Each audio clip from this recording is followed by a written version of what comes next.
ഞാൻ 8ാം ക്ലാസ്സിൽ പഠിക്കുമ്പോൾ തിരുവനന്തപുരത്ത് വന്ന ആളാണ്. സൈക്കിളായിരുന്നു അന്ന് വാഹനം. ആദ്യം കാൽനടയായിരുന്നു, പിന്നെ സൈക്കിളായിരുന്നു. ഞാൻ സൈക്കിളിൽ ചവിട്ടി പോകാത്ത ഒരു റോഡും ഒരു മുടുക്കും ഇടവഴിയുമില്ല. കോളേജ് പഠിക്കുന്ന കാലത്ത് പിന്നെ ബൈക്കിലേക്ക് മാറി. ഒരുപക്ഷെ ഇവിടുത്തെ MLA ആയ പ്രശാന്ത് പോയതിനേക്കാൾ ഇടവഴികളിൽ കൂടി ഞാൻ പോയിട്ടുണ്ട്. എനിക്ക് അറിയാത്ത ഒരു വഴിയും തിരുവനന്തപുരത്തില്ല, കാരണം ഞാൻ ഇവിടെയാണ് പഠിച്ചത്. പിന്നെ അത്യാവശ്യം കോളേജിൽ പഠിക്കുമ്പോൾ അറിയാമല്ലോ, ഒരു കറക്കമൊക്കെ ഉണ്ട്. അങ്ങനെ ഈ നഗരം മുഴുവൻ ഞാൻ കറങ്ങിയിട്ടുണ്ട്, സൈക്കിളിലും ബൈക്കിലുമായിട്ട്. അപ്പം അത്ര പരിചയമുണ്ട് എനിക്ക്. അപ്പം അതുകൊണ്ടാണ് തീർച്ചയായിട്ടും ഈ ഒരു മാറ്റത്തെ ഞാൻ കാണുന്നത്. കാരണം അന്നുണ്ടായിരുന്ന തിരുവനന്തപുരവും ഇന്നുണ്ടായിരിക്കുന്ന തിരുവനന്തപുരവും തമ്മിലുള്ള വളർച്ചയിൽ വന്ന മാറ്റം, പുരോഗതി നമുക്കുണ്ടായിട്ടുണ്ട്. അതുപോലെ വേറൊരു എനിക്ക് പറയാനുള്ള ഇത്തരം പുരോഗതികളെല്ലാം വരുമ്പോൾ കർശനമായ ഒരു പാർക്കിംഗ് നിയന്ത്രണം കൂടി കൊണ്ടുവരണം. പ്രധാനമായി നഗരത്തിൻ്റെ ഗതാഗത കുരുക്ക്.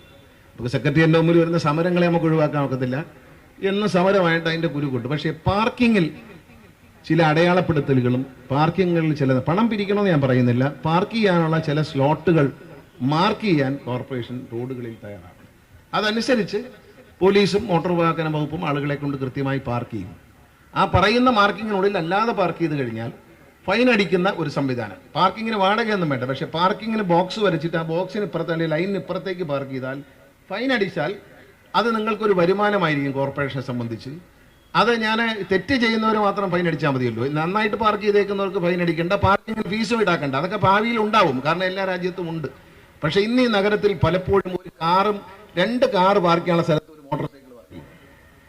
എന്നാൽ അത് കൃത്യമായി വരവരിച്ച് അതിൻ്റെ ഉള്ളിൽ വയ്ക്കാനുള്ളൊരു സംവിധാനം ഉണ്ടാക്കണം. അപ്പോൾ ഇവിടെ നോക്കിയാൽ തന്നെ കാണാം, വിജിലൻസ് ഓഫീസിന് മുമ്പിൽ വണ്ടികൾ നിരത്തി വെച്ചിട്ടുണ്ട്. ഒരു 5 കാർ ഇടാനുള്ള സ്ഥലത്ത് 6 ബൈക്ക് വെച്ചിട്ടുണ്ട്.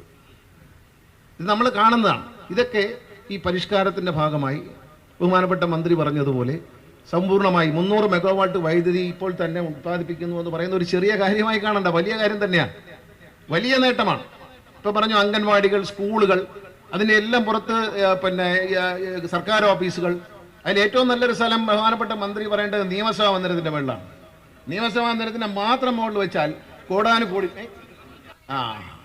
അതാണ് പറ്റിയ സ്ഥലം. നിങ്ങളിപ്പോൾ കാണുന്നല്ലോ ചന്ദ്രശേഖരൻ നായർ സ്റ്റേഡിയത്തിൻ്റെ മേളിൽ അന്ന് വെച്ചാണ് സ്മാർട്ട് സിറ്റി മൊത്തം വെച്ചു. അല്ല, ഈ ചന്ദ്രശേഖരൻ നായർ സ്റ്റേഡിയത്തിൻ്റെ മേളിൽ ഒരു സാധനം ഇരിപ്പുണ്ട്, അതിൽ സോളാർ വെച്ചെന്ന് തോന്നുന്നു. ഇത് നിങ്ങൾ ചരിത്രം എടുത്ത് പരിശോധിക്കണം. മുൻകാലത്തുള്ള മന്ത്രിമാർക്ക് ഞാൻ 6 കത്തെങ്കിലും എഴുതിയിട്ടുണ്ട്. ചന്ദ്രശേഖരൻ നായർ സ്റ്റേഡിയത്തിൻ്റെ മന്ത്രിയായിരിക്കും കേട്ടോ, സ്പോർട്സിൻ്റെ മന്ത്രിയായിരിക്കും കത്ത് കൊടുത്തിട്ടുണ്ട്. ഈ ചന്ദ്രശേഖരൻ നായർ സ്റ്റേഡിയത്തിൻ്റെ അതിനകത്ത് ആരും ഇരിക്കുന്നത് എന്നവരെ കണ്ടിട്ടില്ല. ഇന്നുവരെ ആ സ്റ്റേഡിയത്തിൽ ആളിരിക്കുന്നത് ഞാൻ കണ്ടിട്ടില്ല, അത് പണിഞ്ഞതിന് ശേഷം. അന്ന് 2001 ഞാൻ മന്ത്രിയായിരിക്കുമ്പോൾ ഇതിൻ്റെ താഴെ വശമല്ലേ ഒഴിഞ്ഞു കിടക്കായിരുന്നു. അങ്ങനെ പോലീസ് വകുപ്പിൻ്റെ ചുമതല അന്നത്തെ മുഖ്യമന്ത്രിക്കായിരുന്നു, AK ആന്റണി സാറിന്. ഞാൻ കത്ത് കൊടുത്തു, ഈ പാലത്തിൽ കൂടെ പോകുമ്പോൾ കംപ്ലീറ്റ് ഒഴിഞ്ഞു കിടക്കുക, ഇത് അടച്ചു കെട്ടി മുറിയാക്കി മാറ്റിയാൽ പോലീസിൻ്റെ സർക്കാരിൻ്റെ സർവ്വ ഓഫീസുകൾ ഇതിനകത്തേക്ക് മാറ്റാം എന്ന് എഴുതി കൊടുത്തു. അങ്ങനെയാണ് അത് അടച്ചു കിട്ടുന്നത്. അത് കഴിഞ്ഞ് എനിക്ക് എപ്പോഴും തോന്നുന്നു ഇതിൻ്റെ മേളിൽ എന്താ സോളാർ വെച്ചാൽ, സ്പോർട്സ് മന്ത്രിയായിരിക്കുമ്പോൾ അതിന് മുമ്പ് ഒക്കെ ഞാൻ ചെയ്തിട്ടുണ്ട്. കേരള നിയമസഭ അതിന് പറ്റി ഇതുപോലെ തന്നെ. ഇപ്പോൾ അത് ചെയ്തപ്പോൾ വളരെ സന്തോഷം തോന്നി. കാരണം ആ സ്റ്റേഡിയത്തിൽ ഒരു ദിവസമേ ആളിരിക്കാൻ കണ്ടിട്ടുള്ളൂ.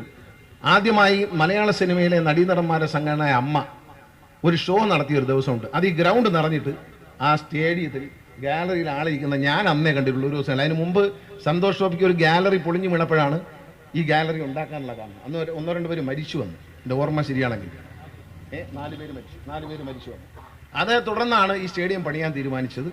ആ സ്റ്റേഡിയം ഇന്ന് സോളാറിന് വേണ്ടി ഉപയോഗിച്ചപ്പോൾ വളരെ സന്തോഷം. ഇത് മാത്രമല്ല, കേരളത്തിലെ എല്ലാ സ്റ്റേഡിയങ്ങളുടെയും ഗാലറികൾ കനോപ്പി ചെയ്ത് സോളാറാക്കാൻ ബഹുമാനപ്പെട്ട മന്ത്രി ശ്രമിക്കണം. കാരണം മഹാരാജാസ് കോളേജ് ഗ്രൗണ്ട് ഉണ്ട്, അങ്ങനെ ഒരുപാട് ഗ്രൗണ്ട് എറണാകുളത്ത് ഒരുപാട് ഗ്രൗണ്ടുണ്ട് എറണാകുളത്ത്.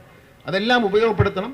KSRTCയുടെ ഏതെങ്കിലും കെട്ടിടങ്ങളുടെ പുറത്ത് സോളാർ വയ്ക്കാൻ പരിപാടി ഉണ്ടെങ്കിൽ അതും നമുക്ക് അനുമതി തന്ന് മുന്നോട്ട്. ഒരു പൈസയും തരണ്ട, നിങ്ങൾ വെച്ചോ, കറണ്ട് എടുത്തോ എന്നുള്ളതാണ്.